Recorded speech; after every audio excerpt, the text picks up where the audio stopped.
오늘의 큐티 말씀은 데살로니가 전서 4장 1절부터 12절입니다. 제목, 거룩하라, 사랑하라. 먼저 앞뒤 문맥을 살펴보겠습니다.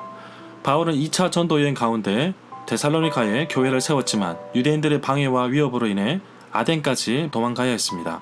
너무나도 보고 싶고 또 어떻게 믿음 안에서 살아가는지 궁금하여 디모데를 데살로니가에 보냅니다. 디모데는 데살로니가 교회가 아주 든든하게 서가고 있다고 소식을 전해줍니다.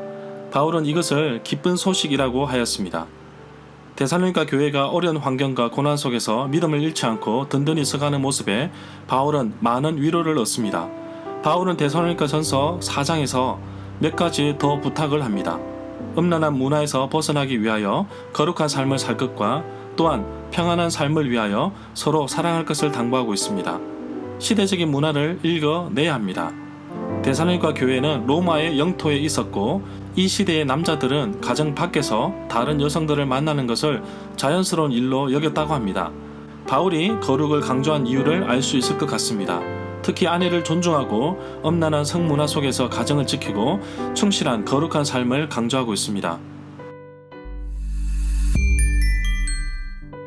문단을 나눠보겠습니다. 1절부터 8절은 하나님을 기쁘시게 하는 거룩한 삶, 9절부터 12절은 평안한 삶을 위해 서로 사랑하라. 1절에 보면 앞으로 이어질 2장, 4장부터 5장까지에서는 바울이 데살로니가 교회 성도들에게 어떻게 살아가는 것이 하나님을 기쁘시게 하는 삶인지 생각하게 하고 또 그렇게 살아가라고 부탁하고 있습니다. 바울은 빌립보 교회 성도들에게 그리고 골로새 교회 성도들에게도 유사한 내용으로 당부하고 있습니다. 3절에 보면 바울이 엄란한 삶을 버리고 거룩한 삶을 살라고 마지막으로 당부한 이유를 찾아보면 먼저 그 시대의 문화를 알아야 합니다.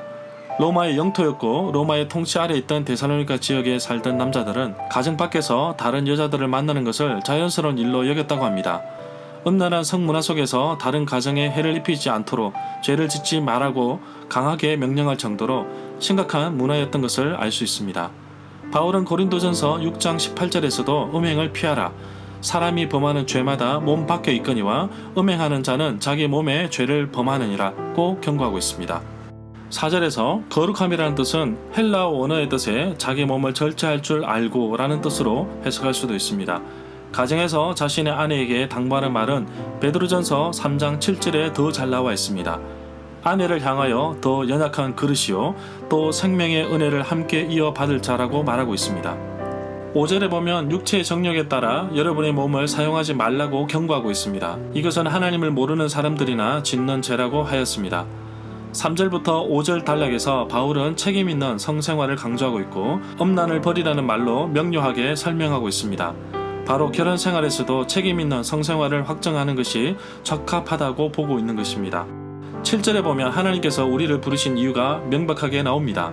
3절에서도 하나님의 뜻은 이것이니 너희의 거룩함이라 고 음란을 버리고 라고 부르신 이유에 대해서 말하고 있습니다. 우리를 부르신 분은 거룩하신 분이십니다. 그렇기 때문에 우리의 모든 행실에 대해서도 거룩한 자가 되어야 합니다. 바울도 자신이 데살로니가 교회 성도들에게 권면하는 것이 간사함이 아니며 또한 부정에서 난 것이 아니며 속임수로 하는 것이 아니라고 말하고 있습니다. 10절에 보면 온 마게도냐의 모든 형제는 빌립보 지역에 있는 교회 공동체 그리스도인들과 베레아에 있는 교회 그리스도인들을 가리킨다고 봅니다. 바울은 형제 사랑에 대해서 많이 강조하고 있습니다. 고대 사회에서 형제 사랑은 정말 중요한 덕목으로 여겨져 왔습니다. 히브리서 13장 2절에 보면 손님 대접하기를 잊지 말라. 이로써 부지 중에 천사들을 대접한 이들이 있었느니라고 나그네를 보살펴주며 후한 손 대접까지 미치는 모습도 발견하게 됩니다. 11절부터 12절에 보면 이 단락에서 종말이 왔다며 아예 일을 하지 않는 사람들이 있음을 알고 잘못된 부분을 바로잡기 위해 생긴 겉면으로 보고 있습니다. 절마다 상세한 설명과 구절에서 그리고 핵심 내용과 중심 줄거리는 네이버 블로그에 올려져 있습니다. 내게 주시는 교훈입니다. 성경에서 부르신다는 것은 하나님께서 어떤 특별한 사역이나 일을 위하여 한 개인을 부르시는 것을 뜻하며 대표적으로 모세, 예수님, 예수님의 제자들, 바울이 있습니다. 또한 이스라엘 백성과 교회도 하나님의 백성으로서 부르심을 받았습니다. 하나님은 나와 우리 가정과 우리 공동체와 우리 모두에게 거룩하라고 명령하셨고 부름을 받았습니다. 데살로니가에 퍼져 있는 음란한 문화보다 오늘날 문화가 더 음란하다고 할 수 있습니다. 그렇기 때문에 오늘날 그리스도인들에게 더더욱 거룩을 요구합니다. 이 땅에 살아가면서 거룩한 삶을 사는 것이 이제는 귀한 현상이 되어버린 모습을 보게 됩니다. 계속해서 음란한 문화가 그리스도인들을 무너뜨리려고 달려들고 있습니다. 나 자신이 하나님 말씀을 위해 바로 서 있어야 하고 이 험악하고 어지럽고 음란한 세대에서 벗어날 수 있어야 할 것입니다. 바울의 겉면 또 한 가지는 서로 사랑하라는 것입니다. 그런데 이미 데살로니가 교회 성도들은 서로 사랑함이 넘쳐나기 때문에 그 소문이 그 지역에 퍼져 있었습니다. 사랑은 나눌수록 더 풍성해집니다. 하나님께서 명령하셨고 또 채우시기 때문입니다. 내 삶이 지금 너무나 평온하고 고요하다면 하나님께 감사하십시오. 평안한 삶을 사는 것도 하나님의 축복입니다. 오늘 하루도 음란한 문화에 노출되지 않도록 거룩한 삶을 되새기며 살게 하시고 내가 돌아봐야 할 사람들이 있는지 살펴보고 예수님의 사랑을 나누는 하루가 되기를 간절히 소망합니다.